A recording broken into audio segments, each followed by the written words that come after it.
A Clean, Well-Lighted Place by Ernest Hemmingway. Published 1933. It was late, and everyone had left the cafe except an old man who sat in the shadow the leaves of the tree made against the electric light. In the daytime, the street was dusty, but at night the dew settled the dust, and the old man liked to sit late because he was deaf.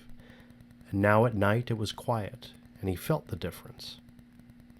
The two waiters inside the cafe knew that the old man was a little drunk, and while he was a good client, they knew that if he became too drunk, he would leave without paying, so they kept watch on him. "Last week he tried to commit suicide," one waiter said. "Why?" "He was in despair." "What about?" "Nothing." "How do you know it was nothing?" "He has plenty of money." They sat together at a table that was close against the wall, near the door of the cafe, and looked at the terrace where the tables were all empty except where the old man sat in the shadow of the leaves of the tree that moved slightly in the wind. A girl and a soldier went by in the street. The street light shone on the brass number on his collar. The girl wore no head covering and hurried beside him. "The guard will pick him up," one waiter said. "What does it matter if he gets what he's after?" "He had better get off the street now. The guard will get him. They went by 5 minutes ago." The old man sitting in the shadow rapped on his saucer with his glass. The younger waiter went over to him. "What do you want?" The old man looked at him. "Another brandy," he said. "You'll be drunk," the waiter said. The old man looked at him. The waiter went away. "He'll stay all night," he said to his colleague. "I'm sleepy now. I never get into bed before 3 o'clock. He should have killed himself last week." The waiter took the brandy bottle and another saucer from the counter inside the cafe and marched out to the old man's table. He put down the saucer and poured the glass full of brandy. "You should have killed yourself last week," he said to the deaf man. The old man motioned with his finger. "A little more," he said. The waiter poured on into the glass so that the brandy slopped over and ran down the stem into the top saucer of the pile. "Thank you," the old man said. The waiter took the bottle back inside the cafe. He sat down at the table with his colleague again. "He's drunk now," he said. "He's drunk every night." "What did he want to kill himself for?" "How should I know?" "How did he do it?" "He hung himself with a rope." "Who cut him down?" "His niece." "Why did they do it?" "Fear for his soul." "How much money has he got?" "He's got plenty." "He must be 80 years old. Anyway, I should say he was 80. I wish he would go home. I never get to bed before 3 o'clock. What kind of hour is that to go to bed?" "He stays up because he likes it." "He's lonely." "I'm not lonely. I have a wife waiting in bed for me." "He had a wife once, too." "A wife would be no good to him now." "You can't tell. He might be better with a wife." "His niece looks after him." "I know. You said she cut him down." "I wouldn't want to be that old. An old man is a nasty thing." "Not always. This old man is clean. He drinks without spilling. Even now, drunk. Look at him." "I don't want to look at him.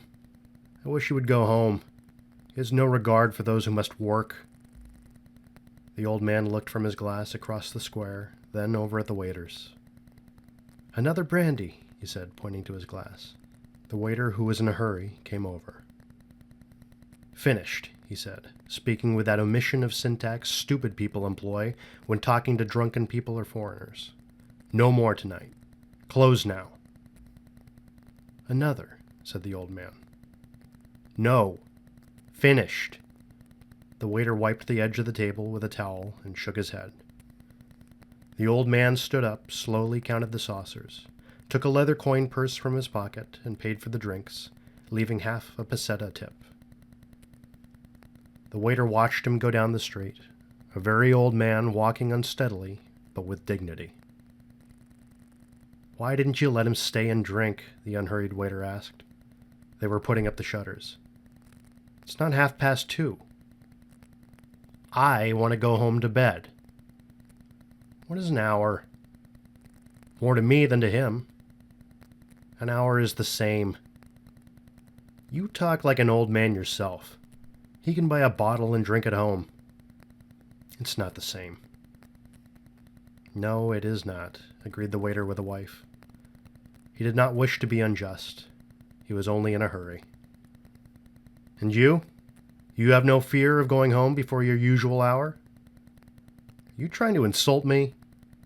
"No, hombre, only to make a joke." "No," the waiter who was in a hurry said, rising from pulling down the metal shutters. "I have confidence. I am all confidence." "You have youth, confidence, and a job," the older waiter said. "You have everything." "And what do you lack?" "Everything but work." "You have everything I have." "No. I've never had confidence, and I'm not young." "Come on, stop talking nonsense and lock up." "I'm one of those who like to stay late at the cafe," the older waiter said, "with all those who do not want to go to bed, with all those who need a light for the night. I want to go home and into bed." "We are two different kinds," the older waiter said. He was now dressed to go home. "It is not only a question of youth and confidence, although those things are very beautiful. Each night I am reluctant to close up because there may be someone who needs the cafe. Hombre, there are bodegas open all night long." "You do not understand. This is a clean and pleasant cafe. It is well lighted. The light is very good, and also, now, there are shadows of the leaves." "Good night," said the younger waiter. "Good night," the other said. Turning off the electric light, he continued the conversation with himself. "It is the light, of course, but it is necessary that the place be clean and pleasant. You do not want music. Certainly you do not want music. Nor can you stand before a bar with dignity, although that is all that is provided for these hours." What did he fear? It was not fear or dread. It was a nothing that he knew too well. It was all a nothing, and a man was nothing too. It was only that, and light was all it needed, and a certain cleanness and order. Some lived in it and never felt it, but he knew it was all nada y pues nada y nada y pues nada. Ar nada, who art in nada, nada be thy name. Thy kingdom nada, thy will be nada, in nada as it is in nada. Give us this nada, our daily nada, and nada us our nada as we nada our nadas, and nada us not into nada, but deliver us from nada, pues nada. Hail nothing, full of nothing, nothing is with thee. He smiled and stood before a bar with a shining steam pressure coffee machine. "What's yours?" asked the barman. "Nada." "Otro loco más," said the barman, and turned away. "A little cup," said the waiter. The barman poured it for him. "The light is very bright and pleasant, but the bar is unpolished," the waiter said. The barman looked at him but did not answer. It was too late at night for conversation. "You want another copita?" the barman asked. "No, thank you," said the waiter and went out. He disliked bars and bodegas. A clean, well-lighted cafe was a very different thing. Now, without thinking further, he would go home to his room. He would lie in bed, and finally, with daylight, he would go to sleep. After all, he said to himself, it is probably only insomnia. Minnie must have it.